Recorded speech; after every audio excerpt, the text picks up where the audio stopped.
आज हम क्या कर रहे हैं, आज हम आपके चैप्टर 8.2 के कुछ मेजर क्वेश्चंस ले रहे हैं। अगर आप कहेंगे तो हम इसके एक एक क्वेश्चन सॉल्व करके दिखा देंगे, लेकिन मेजरली अभी हम सिर्फ एक ओवरव्यू करते हुए चल रहे हैं चीज़ों का। ये एक फास्ट ट्रैक रिवीजन है आपका, तो हम उन क्वेश्चंस को उठा रहे हैं जो मेजरली ऐसे टाइप्स के हैं जो अपने आप में यूनिक होते हैं। इस तरह के क्वेश्चन अक्सर पूछे जाते हैं। बाकी इसी के बेस पे आप सारे क्वेश्चंस कर सकते हैं।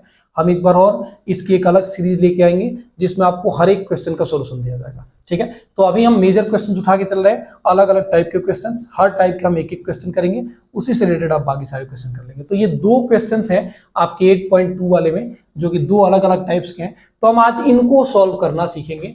उसके साथ साथ जैसा कि आपको पता है, हम हर सॉल्यूशन के साथ साथ उसकी इंट्रो भी देते चल रहे हैं, जिससे ये हो जाए कि अगर आपका मैथमेटिकल कॉन्सेप्ट अच्छे से नहीं हो पाया है, जो आपने थ्योरी वीडियोस देखी है या पहले का, या कभी नहीं भी देखी है, तो आपका यहाँ से थ्योरी पार्ट भी कंप्लीट होता चले। ठीक है, तो अभी हमें क्या करना है, एक क्वेश्चन है जो कह रहा है evaluate sine 60 degree cos 30 degree sine plus sine 30 degree into cos 60 degree. Question बड़ा इंपॉर्टेंट है, ये आगे भी काम आएगा, इसको रखेंगे हम। चलिए, तो अभी हमें क्या करना है, इसकी इवेल्युएट करनी है, यानी इसकी वैल्यू निकालनी है, इसका मान निकालना है कि ये अंकों में न्यूमेरिकल वैल्यू इसकी क्या होगी, ये निकालना है। तो न्यूमेरिकल वैल्यू हमें कैसे मिलेगी, इसके लिए हमें इनके मान रखने पड़ेंगे। साइन 60 डिग्री का कितना होता है, कॉस 30 डिग्री का कितना होता है, साइन 30 डिग्री का कितना होता है, कॉस 60 डिग्री का कितना होता है। अब ये वैल्यूज आप कभी याद करते हैं, कभी याद रहते हैं, कभी भूल भी जाते हैं। तो आपको मैंने बताया हुआ था, जब हम पिछले में इसकी थ्योरी पार्ट इसके पढ़ रहे थे, उसमें हमने डिस्कस किया हुआ था कि हम इसका क्या कर सकते हैं, एक बहुत छोटा सा ट्रिक यूज कर सकते हैं इस चीज को हमेशा हमेशा के लिए याद रखने के लिए। हम क्या करते हैं, थीटा की वैल्यूज इधर मान लेते हैं, ये एंगल की वैल्यू है, 0 डिग्री, 30 डिग्री, 45 डिग्री, 60 डिग्री और 90 डिग्री, इसी क्रम में मानना है। आप इस चीज को ध्यान देंगे, 0 से सीधे 30 पे जाना है, यानी 30 जोड़ना है, फिर यहाँ पे 15 जोड़ना है, यहाँ पे 15 जोड़ना है, और लास्ट में 30 जोड़ना है। यानी कि 0, 30, 45, 60, 90 ऐसे याद करना है। 0, 30, 45, 60, 90, 0, 30, 45, 60, 90, ऐसे 5 रेशियोज आपको याद होना चाहिए।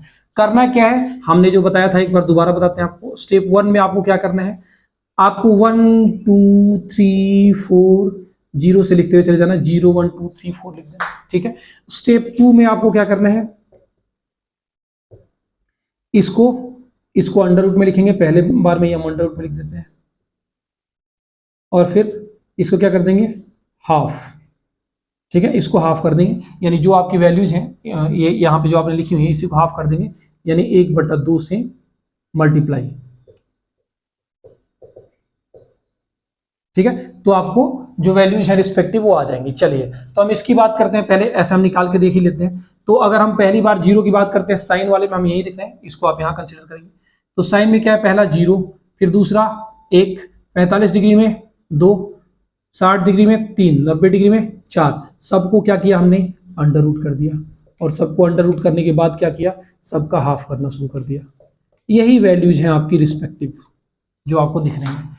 तो अंडर रूट 0/2 की वैल्यू कितनी होगी, अंडर रूट 0 का मतलब 0, कुछ भी करोगे वो 0 ही होगा, और 2 से भाग देने कोई मतलब नहीं है, 0 का 0 हो जाएगा। इसका क्या हो जाएगा, अंडर रूट 1 का मतलब 1 मान लो, 1/2। अंडर रूट 2/2 है, तो ये क्या हो जाएगा, 1/√2 हो जाएगा। कैसे हो जाएगा, अगर ये आपको जानना है तो हम ऐसे करेंगे, अंडर रूट 2 है, बाई 2 है, तो इसको हम लिख देंगे अंडर रूट 2, और बाई इसको क्या करना पड़ेगा, अंडर रूट में करना पड़ेगा, तभी ये टूटेगा। ठीक है, तो उस कंडीशन में हम क्या करेंगे, अब हम इसको कर देंगे under root 2 into under root 2। आगे बात समझ, तो जब दोनों को अंडर रूट 2 करेंगे तो ये अंडर रूट 2 और ये अंडर रूट 2 आपको कट जाएगा, क्या बच गया, 1/√2। ठीक है, तो यहाँ पे वैल्यू आ गई 1/1 अंडर रूट 2। ये आपका under root 3/2 as it is रह गया, और ये हो गया मेरा अंडर रूट 4 का मतलब कितना, 2/2, इट कम्स 1। ठीक है, यही वैल्यूज हम यहाँ पुट कर देंगे। ये हमारा 0 हो गया, ये हमारा 1/2 हो गया, ये हमारा 1/√2 हो गया, और ये मेरा क्या हो गया, अंडर रूट में 3/2 हो गया, और ये मेरा क्या हो गया, 1 हो गया। कॉस के लिए हम क्या करते हैं, इसको उठा के इधर की साइड से लिखना शुरू कर देते हैं, यानी जो हमने इधर लिखा था इसको हम इधर से लिखना शुरू करेंगे। यानी एक को यहाँ लिख देंगे, अंडर रूट 3/2 को यहाँ लिख देंगे, 1/√2 को यहाँ लिख देंगे, और 1/2 को अब यहाँ लिख देंगे। हम इधर से इधर आ रहे हैं, ध्यान देंगे आप। ठीक है, अब आ गया 0, तो 0 को यहाँ लिख देंगे। ठीक है, तो साइन की अगर आपने वैल्यू इस स्टेप से ज्ञात कर ली तो आपको इजीली कॉस की वैल्यू मिल गई। तो साइन और कॉस की वैल्यू आपको मिल गई।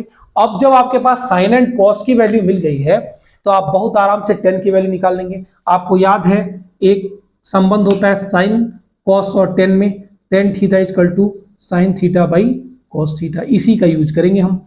साइन टेन की किसी भी वैल्यू के लिए मैं साइन की उस वैल्यू और कॉस की उसी वैल्यू को क्या कर दूं, डिवाइड कर दूं, रिजल्ट आ जाएगा। तो इसको भाग दे दो तो क्या मिलेगा, 0/1 यानी 0। अब 1/2 और √3/2 को भाग दो आप तो क्या मिलेगा मुझे, 1/2 और भाग में √3/2। रिजल्ट क्या आया, 1/2 इंटू 2/√3। ये कट गया, क्या आया 1/√3। तो यहाँ पे मैंने लिख दिया 1/√3। ये दोनों बराबर हैं, भाग देंगे रिजल्ट क्या आएगा 1। इसका भाग देंगे क्या आएगा, देखो आप √3/2 भाग गुणा में बदल जाता है और ये उल्टा होता है 2/1। ये कट गया, रिजल्ट क्या आपका √3। और इसकी तो वैल्यू ही आती है 1/0 की जो अनडिफाइंड है ऐसे, ठीक है। तो इसको 2-3 बार आप टेबल बनाएंगे ना तो आपको ये याद हो जाएगा, ठीक है, कोई बहुत बड़ी बात नहीं है। आप ट्राई करिए, 2-3 बार ऐसे टेबल बनाइए। स्टेप्स मैंने लिख दिए हैं और आपको साइन की वैल्यू निकाल लेनी है। कॉस की वैल्यू लिखने के लिए आपको यही चीज इधर से इधर लिखनी है, ठीक है। और टेन की वैल्यू ज्ञात करने के लिए इन दोनों को क्या कर देना है, भाग देकर लिख देना है। उम्मीद करता हूं कि ये चीज आपको समझ में आ गई होगी, ठीक है। इससे आपकी वैल्यूज आपको याद रहेंगी, कभी नहीं याद रही तो आप ऐसे याद कर लोगे उसको, ठीक है। हमें अभी क्या चाहिए, साइन 60 डिग्री चाहिए, ठीक है। तो हम इसी टेबल से इसकी वैल्यू निकाल के रख देते हैं, ठीक है। पुटिंग दी वैल्यूज लिख देते हैं, पुटिंग दी वैल्यूज यानी वैल्यू रखने पे, मान रखने पे।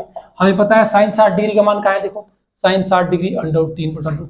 तो ये हो गया मेरा √3/2 इंटू कॉस 30 डिग्री √3/2 है, 30 degree √3/2 plus sine 30 degree 1/2 into cos 60 degree, देखो कॉस 60 डिग्री 1/2।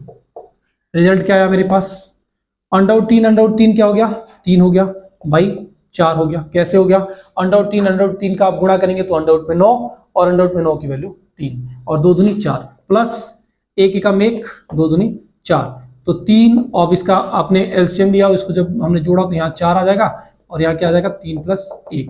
तो ये कितना हो जाएगा आपका 4/4। ये कट गया, कितना है 1, यानी इसकी वैल्यू कितनी आएगी 1 आएगी। सिंपल, आगे बात समझ में। यानी हमें वैल्यू कैसे निकालनी है, हमें वैल्यू निकालने के लिए या तो वैल्यूज याद रखनी है, वैल्यू के साथ साथ ये टेबल याद रखनी है। अगर कभी वैल्यूज मुझे ऐसा लगा कि मेरा कॉन्फिडेंस कम हो रहा है, मुझे डर लग रहा है, क्या पता मैं जो वैल्यू याद करके बैठा हूं वो गलत भी हो सकती है, तो मैं क्या करूंगा, ऐसा टेबल इजीली बना लूंगा। इसी टेबल में से उठा के मैंने सीधे सीधे ये वैल्यूज रख दी और उसको गुणा भाग करके जो आपका जनरल अर्थमेटिक है उसके हिसाब से करके इसकी वैल्यू निकाल दी। बहुत सिंपल कॉन्सेप्ट है, कोई दिक्कत नहीं। हम देखते हैं क्वेश्चन नंबर 3 आपका।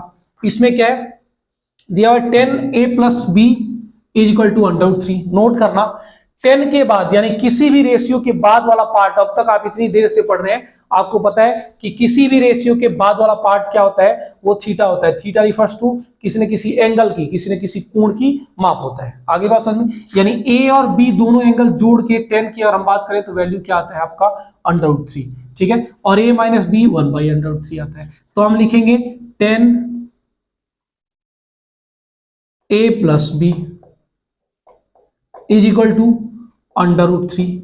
इसको हम क्या लिख सकते हैं, इसको हम 10 के रूप में ही अगर लिखना चाहें तो हम लिख सकते हैं √3 को आप 10 के रूप में क्या लिखेंगे, देखिए √3 10 में है, किस डिग्री का मान है 60 डिग्री का, यानी थीटा की वैल्यू इसके लिए क्या है 60 डिग्री, बराबर हम क्या लिख देंगे 10 60 डिग्री।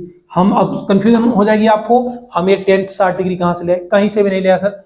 √3 को हमने 10 के रूप में लिखने की कोशिश की और हमें पता है कि √3 10 के रूप में किस में आता है 60 डिग्री में, यानी 10 60 डिग्री की वैल्यू देखो यहाँ 10 60 डिग्री वैल्यू कितनी √3 आ गया, ठीक है। तो अब इसको मैं कंपेयर करूंगा, ऑन कंपेयरिंग अगर मैं इसको कंपेयर करता हूं तो इधर भी 10 है इधर भी 10 है, तो मेरे लिए क्या बच गया अल्फा a + b = कितना 60 डिग्री, पहला निकल गया मेरे पास। दूसरे को ले लेते हैं, क्या कह रहा है 10a - b = 1/√3, यानी कि ये आपका क्या हो जाएगा 10a - b = 1/√3 कहां पे होता है 30 डिग्री में 10, तो ये क्या हो गया मेरा 10 30 डिग्री। तो यानी मेरे पास क्या आया, मेरे पास आया a + b = 30 डिग्री। ये मेरा पहला आया था और ये मेरा दूसरा आया था। आपने जो अब तक आपने जो दो चरों के रैखिक समीकरण पढ़ा हुआ है, ठीक है, जो आपने लाइनर इक्वेशन इन 2 वेरिएबल्स पढ़े हुए हैं, उसके अकॉर्डिंग आपको पता है कि ये मुझे पता है और ये मुझे पता है, तो मैं a और b की वैल्यू बहुत आसानी से निकाल सकता हूँ। कोई सा भी मेथड लगा दूं, सबसे फेमस वही होता है जो आप कहते हो हिंदी बोर्ड में आप विलोपन विधि कहते हो और उसे एलिमिनेशन मेथड कहते हो। तो एलिमिनेट करते हैं तो हम क्या करेंगे, ये समीकरण 1 है, समीकरण 2 है, तो यहाँ पे मैं a minus B is equal to 30 degree लिख के अगर इन दोनों को जोड़ दूंगा तो ये कट जाएगा, मेरे पास बचेगा क्या, 2a बराबर 90 डिग्री। तो a बराबर कितना डिग्री, 45 डिग्री आ गया, और a बराबर 45 डिग्री तो b बराबर कितना, a और b को जोड़ के 7 होता है, तो b बराबर कितना हो जाएगा मेरा 15 डिग्री। सिंपल, इसी 45 डिग्री के मान को मैंने क्या किया, उठा के इसमें रख दिया। आ गया यहाँ से a की वैल्यू आपकी कितनी आ गई, a बराबर देखो जरा 45 डिग्री, b बराबर 15 डिग्री, बिल्कुल ठीक बात है। 45 और 15 को जोड़ेंगे कितना हो जाएगा, 10a प्लस बी यानी कि 10 60 डिग्री, और 10 60 डिग्री का ही मान है ये। इसी तरह a माइनस बी घटाएंगे, 45 में से 15 घटाया 10 30 डिग्री का ही मान है। तो इस तरह ये आपका आ जाएगा। ठीक है, उम्मीद करता हूँ इसमें अब आपको कोई दिक्कत नहीं आई होगी। ठीक है, अब आप अगले वीडियोस में हम इसका देखेंगे जो आपका 90 माइनस थीटा का आपका कम्प्लीमेंट्री एंगल वाला कॉन्सेप्ट होता है। ठीक है।